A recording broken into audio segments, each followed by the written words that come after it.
করছে, আপনার আমার বাধা। একটা অন্তত চিহ্ন রাখুন। একটা কথা বলি, হৃদয়ে লিখে নিয়ে নেন, তুলসীর গলা মালাই নিয়ে যদি আপনি মৃত্যুবরণ করেন, আমি শাস্ত্র থেকে দৃঢ় কণ্ঠে বলছি, আপনাকে নরকগামী হতে হবে না, অধঃপতনে যেতে হবে না। লিখে নিন আপনি। তুলসীর গলা মালায় তিলক যদি থাকে, যম নির্ঘাত বলেছেন, ভগবান বলেছেন একে তুমি নরকগামী করতে পারবে না। কোথাও না কোথাও তার মঙ্গল লুকিয়ে থাকবে। প্রমাণ নেবেন, যুক্তি নেবেন। একবার আমাদের এক আচার্য পাঠ করতে যাচ্ছেন জঙ্গলের মধ্যে দিয়ে, জঙ্গলে 150 গাড়ি আটকে গেছে। কেন জানেন? সরকারি সিল মারা একটা গাছ রাস্তার উপরে পড়ে গেছে, সরকারি সিল দেওয়া। আচ্ছা, ওই গাছ আপনি হাত দিতে পারবেন প্রশাসনের অনুমতি ছাড়া? রাস্তার ধারে যেসব সরকারি গাছে সিল দেওয়া থাকে, নাম্বার দেওয়া থাকে, ওটা ওদের প্রশাসনের অনুমতি ছাড়া কাটলে আপনাকে জেলে যেতে হবে। এক বাবাজি বলছেন, উনি পাঠ করতে যাচ্ছেন, বলে বা এই তো পেয়ে গেছি যুক্তি। সরকারি সিল থাকলে যদি 150 গাড়ি আটকে থাকে, 1000 মানুষ রাস্তায় আটকে থাকে, প্রশাসনের লোক অনুমতি না দিলে গাছ সরানো যাবে না, তা ভগবানের সিল তুলসীর মালা তিলক থাকলে জম বা আমাকে সরাতে আসবে কোন কাজে? অধঃপতন অন্তত হবে না। এগুলোতে বিশ্বাস আনুন। এত যুক্তি তর্ক ভালো না, এত কুতর্কের মধ্যে পড়লে আর ওঠা যাবে না। সব বিষয়ে তর্ক আনতে যাবেন না, কিছু জিনিস বিশ্বাস করে মেনে নিন। এন দয়া করে এগুলির প্রতি নিষ্ঠা আনুন। তুলসী নিষ্ঠা না হলে ভগবত ভক্তি হবে না। আরে কিছুই গ্রহণ করবে না রাধা মাধব। সকালবেলা উচিত কি জানেন? তুলসীকে একটু জল সিঞ্চন করা। আর তুলসীর 9 ভাবে সেবা হয়। তুলসী দর্শন, তুলসী স্পর্শন, শ্রাবণে তুলসী শ্রাবণে, আষাঢ়ে রোপণ, তুলসী সংরক্ষণ যাতে পাতা খেয়ে না যায়, আর তুলসী চয়ন, গোবিন্দ চরণে পূজন, আর তুলসী আরতি, তুলসী পরিক্রমা। এইভাবে 9 ভাবে যে তুলসী শরণ নেয়, কি বলা হয়েছে? যে তোমার শরণ লয় তার বাঞ্ছা পূর্ণ হয়। এ কি শুধু গাওয়ার গাওয়া, গীতিকারের গান? গান না, এগুলোই ভজন। যে তোমার শরণ লয় তার বাঞ্ছা পূর্ণ হয়। শুনে রাখুন, ব্রহ্ম হত্যা, পিতৃহত্যা, মাতৃহত্যা, পৃথিবীতে জ্ঞাত অজ্ঞাত সারে যত পাপ আছে, তুলসীকে 4 বার প্রদক্ষিণ করে প্রণাম করলে সেই পাপ নিষ্কৃত হয়ে যায়। জানি কানি চা ব্রহ্মহুতানি তানি চা তানি তানি প্রণশ্যন্তি প্রদক্ষিণ। পদে পদে তুলসীকে 4 বার প্রদক্ষিণ করে যদি কেউ প্রণাম করে, জানি কানি চা পাপানি ব্রহ্মহতানি কানি চা তানি তানি প্রণশ্যন্তি প্রদক্ষিণ পদে পদে। ভাগবত বলেছেন, তুলসীকে পরিক্রমা করলে ব্রহ্ম হত্যা, আদি সব হত্যা, সমস্ত অপরাধ মুক্ত হয়ে সে ভগবানের চরণ পেয়ে যায়। এটা গল্প গুজব ভাববেন না, এটাই শাশ্বত সত্য। বলো পরিক্রমা করতে হবে কেন? বলো জন্ম জন্মে তুমি জন্ম মৃত্যু চক্রে পাক খাচ্ছ, যদি তুলসীকে পরিক্রমা করতে পারো তাহলে এই পাক, আসা যাওয়ার পাক থেমে যাবে তোমার। তৃতীয় হলো বৈষ্ণব সেবাতে নিষ্ঠা দিন। তৃতীয় কি? অনন্ত ভজনের মধ্যে এই 3 নিষ্ঠা। আপনি ভক্ত হলে ভজনে এলে আসতে হবে। তৃতীয়টা কি? বৈষ্ণব সেবা ব্যতীত আজ পর্যন্ত কেউ নিস্তার পায়নি, প্রেম ভক্তি পায়নি। তাই ভগবানের থেকে, ভগবানের সেবার থেকে শুদ্ধ ভক্ত বৈষ্ণব বা শুদ্ধ ভক্তের সেবার প্রতি আরো দৃষ্টি দিতে হবে। যে গিরিয়ে বছরে 2টো বৈষ্ণব সেবা হয় না, একটু হরিনাম হয় না, ওটা শ্মশান ভূমি। ওখানে প্রাচুর্য আছে কিন্তু শান্তি নাই, অভিশাপ বিরাজ করে সেখানে। তাই সামর্থ্য থাকলে আয়ের একটা অংশ ভক্ত সেবায় দিতে হয়। পৃথিবীতে সেবার থেকে বড় ধর্ম আর সেবাই। দেখুন, ভগবান প্রসন্ন হয় সেবাতে, ভক্ত সেবাতেই ভগবান প্রসন্ন হয়। ভগবান বললেন, আমার সেবা যে করে সে আমার ভক্ত না, আমার ভক্তের যে সেবা করে সে আমার ভক্ত। ব্রহ্মাকে বলেছিলেন, ব্রহ্মা আমাকে যে ভোগ রাগ দেয় মন্দিরে, ওটা আমি দৃষ্টি দিয়ে স্বীকার করি, জিভা নেই না। বলে তাহলে দিয়ে লাভ কি? যদি আস্বাদন না করো কখনো নাও না। ব্রহ্মাকে গোবিন্দ বলেছিলেন, যখন কোনো শুদ্ধ ভক্তকে কেউ সেবা দেয়, ওই ভক্তের জিহ্বায় বসে আমি রসাস্বাদন করি। শুধু ভগবানকে সেবা সেবা আর ভক্ত সেবা একাধারে, গোবিন্দ সেবা ভক্ত সেবা 2 একাধারে, এই দুটোই। এই জন্য ভক্তের জিহ্বায় বসে এক মুঠো ভক্তকে দিন, তাতে কোটি কোটি সেবাপূর্ণ হবে। তাই বৈষ্ণব সেবার নিষ্ঠা রাখুন। পরিশেষে এইটুকু বলি, ভগবত ভজনে যদি এসেই থাকেন তাহলে দয়া করে সংসারে এইটুকু তো আপনাদের একটা ছোট্ট ভক্তমাল লীলার কথাই আমার বিশ্রাম কথা, ছাড়তে ইচ্ছা করে না কেন জানি না। যারা লোভী তাদের সামনে লোভের খাদ্য দিলে কি হয়? জ্ঞান থাকে কতটা খাবো, তারা তো খেতেই থাকে, পরে যা হয় হবে। নিশাতলায় এখানে যে পরিবেশ, সেখানে কত মানুষ কষ্ট দূরে দাঁড়িয়ে আছেন। আমি মনে করি সার্থক আপনাদের জন্ম। আজ এই মঙ্গলময় ভজনের সাক্ষী হয়ে থাকলেন আপনারা। শুনুন ভজনের একটা দিব্য চরিত্র, আমি ভক্ত চরিত্র না বলে শান্তি পাই না। এক ফালি চাঁদের এক ফালি একটু চমক ভক্ত চরিত্র। আমাদের ভক্তমাল চরিত্রে আমাদের মহারাষ্ট্রে, এই মহারাষ্ট্রে তখন রাজেন্দ্র বর্গ প্রথা ছিল। এক রাজার যিনি সেনাপতি, সম্পর্কে তিনি আবার নিজজন হন, কাকা, ওই দেশে চাচা বলে কাকাকে, তো কাকা হন, আবার তিনি সেনাপতি। শ্রী অঙ্গদজি ওনার নাম। কি নাম? আরেকবার বলি, শ্রী অঙ্গদজি। এই ভক্তমাল চরিত্রে খুঁজে নেবেন মহারাষ্ট্রের এই অঙ্গদজি, শ্রী অঙ্গদজি, ইনি সেনাপতি রাজার এবং জ্ঞাতিসূত্রে উনি আত্মীয়। এই কথাটা একটু মন দিয়ে শুনুন, ভক্ত চরিত্র তো এই শ্রী অঙ্গদজি উনি ছিলেন ভগবত বিমুখ। কি ছিলেন? ভগবানকে সহ্য করতে, কিন্তু ব্যতিক্রম হলো ওনার স্ত্রী। উনি আবার হরি কথা, হরিনাম, বৈষ্ণব সেবা ছাড়া থাকতে পারেন না। সংসারের সব থেকে বড় যন্ত্রণা কোথায় জানেন? সংসারে স্বামী স্ত্রীর মধ্যে দুজন যদি দুই মুখ হয়। পৃথিবীতে সব থেকে বড় যন্ত্রণা গৃহে যদি একজন ভগবতমুখী আর একজন ভগবত বিমুখী হয়। এর থেকে অভিশাপ, এর থেকে বড় যন্ত্রণার সংসারে নাই। ভক্ত কি বলে জানেন? ভক্ত বলে, হাতির পায়ে পিষ্ট করে আমাকে মারো, আমাকে নরকে ফেলে দাও ভগবান, কিন্তু তোমাতে বিমুখ, কৃষ্ণ বিমুখ কোনো অসতের সঙ্গ যেন আমাকে না পেতে হয় কখনো। শুনুন, আমাদের শাস্ত্র বলছে, প্রভু আমি নরকে যাই, ক্ষতি নেই, একদিন পাপ ক্ষয় হলে আবার ফিরে আসতে পারবো, আমাকে হাতির পায়ে পৃষ্ঠ করে মারুন, আপত্তি নাই, কিন্তু কৃষ্ণ বিমুখ, ভগবত বিমুখ কোনো অভক্তের সঙ্গ আমায় দিও না। আমি অনুরোধ করি, সব ক্ষতি হয়ে যাবে যদি অসৎ সঙ্গ থেকে যায়। আচ্ছা, এক বালতি জলের উপরে এক টোপ সরিষার তেল ফেলে দিন, কি হয়? ওই এক বিন্দু তেলটা দেখবেন বিস্তার লাভ করে, সঙ্গে সঙ্গে ছড়িয়ে পড়ে। আপনার জীবনে যত অর্জন থাকুক, যদি অসৎ সঙ্গের পাল্লায় পড়েন তো বিস্তার লাভ করবে, অন্য সদ্গুণগুলো ডুবিয়ে দিয়ে আপনার প্রতি একটা প্রভাব বিস্তার করবে। অসৎ সঙ্গের এমন মহিমা। তাই ভক্ত বলছে, নরকে দাও, পাপ ক্ষয় করে আবার ফিরে আসবো, কিন্তু কৃষ্ণ বিমুখ কোনো সঙ্গ দিও না। এদের সঙ্গ পড়লে তো ওনার স্ত্রী ভগবত ভজন করেন, বৈষ্ণব সেবা দেন। একদিন শ্রী গুরু পাদ পদ্মকে বাড়ি এনে ভোজন করিয়ে ভজন করাচ্ছেন, বৈষ্ণব সেবা দিচ্ছে। 10-12 জন গুরুদেবের সাথে আসছেন, ভগবত পাঠ করছেন।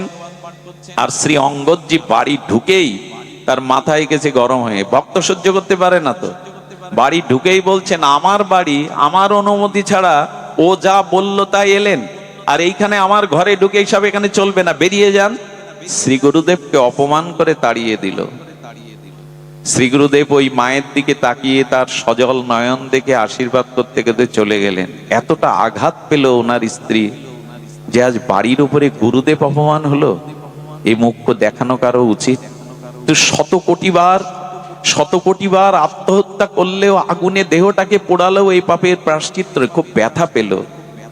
কিন্তু ব্যথা পেলে ঘোমটাটা টেনে দিয়ে কি বললো জানেন? এই মুখ আমি তোমাকে আর দেখাবো না, বিবাহ করে এনেছো, তোমার এই অন্ন, যে অন্ন গুরুদেব আজকে অপমানিত হলো, এই অন্ন আমি পাবে না, এই দরজা দিয়েই আমি এই ঘরেই মৃত্যুবরণ করবো, এর দায় থাকবে তুমি। কিন্তু এই অঙ্গদজির একটা দুর্বলতা ছিল স্ত্রীর উপর, উনি অসাধারণ সুন্দরী ছিলেন। আর সুন্দরের প্রতি তো মানুষের দুটো জিনিসে খুব আকর্ষণ হয়, টাকাতে আর রূপে। এই দুটো যেখানে দেখবেন সেখানে আকর্ষণটা খুব তীব্র হয়ে ওঠে। রূপ এবং অর্থ যেখানে আছে, যেমন মধু থাকলে ফুলের মধ্যে ভ্রমরকে ডাকতে হবে না, নিমন্ত্রণ করতে হবে না, ওরা এমনি এসে যাবে, প্রজাপতি ভ্রমর। যেখানে টাকা আছে আর রূপ আছে, এইখানে কদরের অভাব হয় না, এইখানেই আসক্তি থাকে। তো এই অঙ্গদজি তার স্ত্রী সুন্দরী এবং গুণবতী ছিল, এই জন্য প্রবল একটা আকর্ষণ ছিল, ওনাকে না দেখে থাকতে পারত না। এখন 2 দিন যখন ঘরে দরজা দিয়ে জলবিহীন পড়ে রয়েছে, কান্নাকাটি করছে, তখন দরজা খুলে বললে, দেখো তুমি যা বলবে মেনে নেব, কিন্তু এভাবে পড়ে থেকো না। আমি এমনি বলেছি, অন্যায় হয়ে গেছে, কিন্তু তোমাকে আমি মনে প্রাণে ভালোবাসি। উনি চিন্তা করলেন এই হলো সুযোগ, এই সময় যদি তার পরিবর্তন, কারণ ইনি তো জ্ঞানী, এই মহিলা ভগবত ভজন করেন, বললেন এই হলো সুযোগ তাকে পথে ফেরাবার। দরজা খোলার আগে বললে, একটা সত্যে যদি রাজি থাকো তবে আমি ঘুমটা খুলতে পারি, মুখ দেখাতে পারি, অন্ন জল পেতে পারি। সেটা হলো আজ থেকে তোমাকে সাধুগুরু বৈষ্ণব সেবা নিজে করতে হবে, তাদেরকে আর কখনো উপেক্ষা করতে পারবে না। আসলে মোহ আছে তো স্ত্রীর প্রতি, অপরূপ রূপ আছে। ও সিদ্ধান্ত নিল, হ্যাঁ আমি দীক্ষা নিয়ে তোমারিতে আর কখনো বাধা দেব না, আর আমিও এই পথে আসবো। সুধীমণ্ডলী গুরুদেবের কাছে গিয়ে ক্ষমা চাইলেন, আমাকে ক্ষমা করুন। সাধুর গুণ তো ক্ষমা করা। দীক্ষা নিলেন। আর কি করেন জানেন, জগন্নাথের মূর্তিতে মাঝে মাঝে তুলসী দেন, ফুল দেন। ধীরে ধীরে, আমি একটা কথা বলি আপনাদের, কারো ঘরে যদি গুণবতী স্ত্রী থাকে, কারো ঘরে যদি সতী সাধ্বী রমণী থাকে, আর সে যদি একটু ভগবতমুখী হয়, তবে অসুরকেও সে মানুষ করতে পারে, এই ক্ষমতা ওদের আছে। অনেক মাতালকে, অসুরকেও সেই পথে আনতে পারে, এই দৃষ্টান্ত আমাদের দেশে অনেক আছে। নারী যদি সতীসাধ্বী পরায়ণা হয়, নারী যদি ইষ্টপ্রাণা হয়, অসুরকে, মাতালকেও সে সুপথ দেখাতে পারে। এই হলো তাদের সর্ব। নারী পারে না এমন কোনো কাজ নেই, যেমন নরকে ডুবাতেও পারে, ওইখান থেকে তুলে আবার ভগবত রাজ্যেও নিয়ে যেতে পারে। একটা জিনিস শুনুন, কোন পুরুষ কোন নারীর প্রেরণা ছাড়া আজ পর্যন্ত এগিয়ে যেতে পারেনি। যারা এগিয়েছে দেখবেন, মা হোক, স্ত্রী হোক, কোন রমণী হোক, কারো না কারো প্রেরণা। তার পেছনে মহাপ্রভু গম্ভীরাই যেতে পারতেন না বিষ্ণুপ্রিয়ার ত্যাগ না থাকলে। পরম পুরুষ রামকৃষ্ণ পরমহংসের পর্যায়ে যেতে পারতেন না মা সারদা দেবীকে পাশে না পেলে। আরে কৃষ্ণের মহিমা এত থাকতো না যদি রাধারানী গোবিন্দের বামে না দাঁড়াতো। শ্রী শক্তি হলো প্রধান। এই জন্য কোন পুরুষ আজ পর্যন্ত এগিয়ে যেতে পারেনি কোন রমণীর পেছনে প্রেরণা ছাড়া, শুদ্ধ সতী সাধ্বী কোন কুলবতী রমণী। সুধীজন, এই জন্য মায়েরা পারে না এমন কাজ নয়। ওকে ভক্ত জীবনে আনলো, আর ভক্ত জীবনে এনে তখন জপ তপ ভগবানের আরাধনা শুরু করে দিল শ্রী অঙ্গদজি। কিন্তু ঘটনা একটা ঘটে গেল। সেই ঘটনা হলো, ওনাকে সেনাপতি তো একটা রাজ্যে যুদ্ধে যেতে হলো। সেই রাজ্য জয়ী হয়ে সেই রাজ্যের ধনসম্পদ যখন নিয়ে আসছে তাদের রাজার কাছে, অনেকগুলো মোহর ও মুক্তার মধ্যে একটা মোহর দেখে মনে হয়েছে, আহা, সপ্ত রাজকোষে জমা পড়বে, এটা যদি জগন্নাথের গলায় দেওয়া যেত। এই মণিটা অদ্ভুত অলৌকিক, ওই একটা মণি রেখে দিয়ে রাজকোষে সব জমা দিয়েছে। কিন্তু একজন গিয়ে নালিশ করেছে রাজাকে, মূল্যবান দুষ্প্রণীয় একটা মূল্যবান মণিও গোপনে রেখে দিয়েছে। তখন বলা হলো, যাও ওকে বেঁধে আমার কাছে নিয়ে এসো, আর যদিও না দেয় আগে তাকে আমার কাছে আনো, ও কিসৎ জবাব দেয়। মণি নিয়েছো? অঙ্গদজি বললেন, নিয়েছি, তবে সব জমা দিলে এটা আমার স্বার্থের জন্য নেইনি, আমি জগন্নাথকে দেব বলে নিয়েছি। তো বললেন, আপনার তো অনেক মণিরত্ন আছে, এটা আমার জগন্নাথের জন্যই। বলে, ওই মণি আমার চাই। উনি দিতে রাজি হলেন না, চলে গেলেন। এখন সহজভাবে ওনার সাথে যুদ্ধ ঘোষণা করলে ওনার দুর্নাম হবে সেনাপতি। আর উনি কি করতেন, প্রসাদভোজী হয়ে গেলেন। এই রাজারই একটা বিধবা বোন, তার একটা ছোট কন্যা নিয়ে থাকেন, ভগবানের সেবা পূজা করেন জগন্নাথের। উনার কাছ থেকে এই অঙ্গদজি প্রতিদিন দুপুরে প্রসাদ পান। আর এই বোনকে বলল, আমি তোকে অঢেল সম্পত্তি দেব, অনেক কিছু লিখে দেব, তোর কন্যার ভার আমার, ওকে খাদ্যে বিষ দিয়ে মেরে ফেল, মণিটা আমার চাই, মণিটা আমার চাই। মানুষ স্বার্থের জন্য কি না করতে পারে, খাদ্যে বিষ দিল। আর যখন অঙ্গদজি এসেছেন, প্রসাদ নিবেদন হলো সামনে, ভোগারতি হলো, যখন ওকে দিয়েছে, আর এই নিয়ম কি জানেন, শ্রী অঙ্গদজি ওই যে বাচ্চা মেয়ে আছে ওই বিধবা মায়ের, ওকে এক মুঠো না দিয়েও খায় না। বলে, মা মেয়েটাকে দেখে দাও। এইবার ও তেওড়ে পড়ে গেছে, মেয়েটা না খেলে তো আমি খাই না। 1 ঘন্টা খাদ্য নিয়ে বসে আছে, ওকে আড়াল করে রেখেছে, মা তো বিষ মাখানো মেয়েকে কি দেবে। কিন্তু মেয়ের প্রতি ওর ভালোবাসা দেখে তখন ওর হৃদয়ের বিবেক খুলে গেছে, আমার মেয়েটাকে এত ভালোবাসে, ওকে না দিয়ে খাবে না। ক্ষমা চেয়ে বললেন ওটা খাবেন না, ওতে বিষ। পূর্বের ঘটনা খুলে বললেন। আমি গল্প শোনাচ্ছি না আপনাদের, ভক্তমাল চরিত্রে এই মহারাষ্ট্রে ঘটে যাওয়া একটি দিব্য ঘটনা। তখন বললেন আপনি খাবেন না, বললেন আজ এটাই খাবো আমি, কারণ আমার কষ্ট কি জানো, এটা ভগবানকেই তুমি দিয়েছো নিবেদন করে। আমার জন্য আমার প্রভু আজ বিষ খেয়েছে, সেটা আমার কাছে বিষ নয়, ওটা প্রসাদ আমিই পাবো। কি বলবো আপনাদের, ভগবানে বিশ্বাস মানুষকে কি করে দেখুন, প্রসাদে বিশ্বাস কি করে, ওই প্রসাদ পাওয়ার সাথে সাথে তার দেহের জ্যোতি 100 গুণ বেড়ে গেল। আচ্ছা, 1 গ্লাস জল আর সাধারণ জল পান করা, আর ওই 1 গ্লাস জল রাধা মাধবের অভিষেক করে ওই জল পান করা, এই দুটো জল কি এক? একটা বাজারের একটা বাতাসার, এখানে হরিনামে লুটতেও একটা বাতাসার মান কি এক? কখনো এক হতে পারে না। তেমনি ভগবানে নিবেদিত হওয়ায় মীরার বিষ অমৃত হয়ে গেছিল, মনে আছে? মীরার বিষ অমৃত হয়ে গেছিল। অমৃতলে রাজা এই সংবাদ জানতে পেরে অদ্ভুত ভাবে আত্মার রূপ জ্যোতি মহিমা দেখে বললেন প্রসাদের এত মহিমা।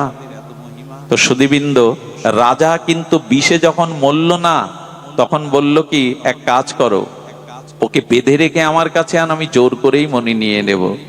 রাজার সেনারা আসতে গিয়ে বলল একটা অনুরোধ রাখবে, মণি আমি রাজাকে দেব, ওই যে সামনে সরোবর আছে ওখানে একটা ডুব দিয়ে আসি। সরোবরে ডুব দিয়ে বললে জগন্নাথ তুমি তো শুধু পুরীতে নাই, তুমি তো এখানেও আছো, আমি তোমার কাছে যেতে পারছি না, কিন্তু তুমি তো আমার কাছে আসতে পারো। আমার হাত তোমার পর্যন্ত যাবে না, কিন্তু তোমার হাত তো আমার কাছে আসতে পারে। জগন্নাথকে স্মরণ করে, গলায় মনে মনে স্মরণ করে সরোবরেই মণি দিয়ে দিয়েছে। সুধীবৃন্দ কি বলবো, যখন উঠে এসেছে রাজার কাছে এসে বলছেন আমি সরোবরেই মণি জগন্নাথকে নিবেদন করে দিয়েছি, ওটা আপনাকে আমি দেব না। সরোবরে ধীবরদের এনে জাল ফেলালো, ডুবুরি ফেলালো, কিন্তু মণি আর নাই। বললেন মণি তুমি তো ফেলনি, ফেললে পাওয়া যেত। বললো যার মণি যদি দেখতে চান তো তার কাছে যান। রাজা লীলাচলে লোক পাঠালেন, গিয়ে কি দেখলো জানেন? জগন্নাথের বুকে হার রূপে সেই মণিটা জলজল করছে। এবং আজও প্রতিদিন সিঙ্গার করে জগন্নাথকে ওই মণিটা পরানো হয়। আজও আজকের দিনেও জগন্নাথকে ওই মণিটাই পরানো হয়। এই হলো ভক্তের নিবেদিত ভক্তিতে ভগবানের গ্রহণ। যে যেখানে থাকুন ওইখান থেকে মন প্রাণ একটু ভগবানকে দিন। নিশাতলার এই ৩য় দিবসীয় ভাগবত আজ বিশ্রাম পেল। আগামী দিনের নামযজ্ঞ সার্থক হোক, পরিপূর্ণ হোক। সনাতনী যারা এখানে এসেছেন, মায়েরা বাবারা, আপনাদের পরমার্থিক ভক্তি কামনা করে, শান্তি কামনা করে এখানে এই হরিকথার বিশ্রাম। শ্রী গুরু প্রেমানন্দে গৌর হরি বল জয়। প্রসাদ নিয়ে যাবেন। 23শে কার্তিক